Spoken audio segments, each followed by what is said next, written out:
अरे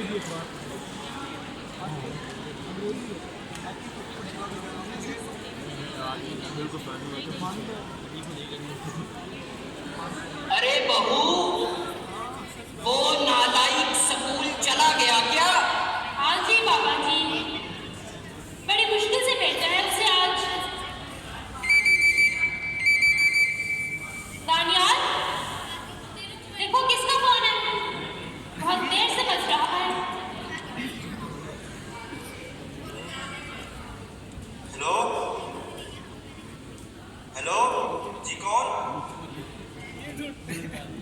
बेटा, अरशद बात कर रहा हूँ। जी मामू, कैसे हैं आप?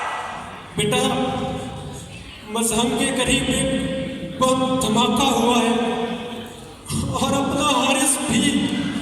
क्या हुआ हारिस को?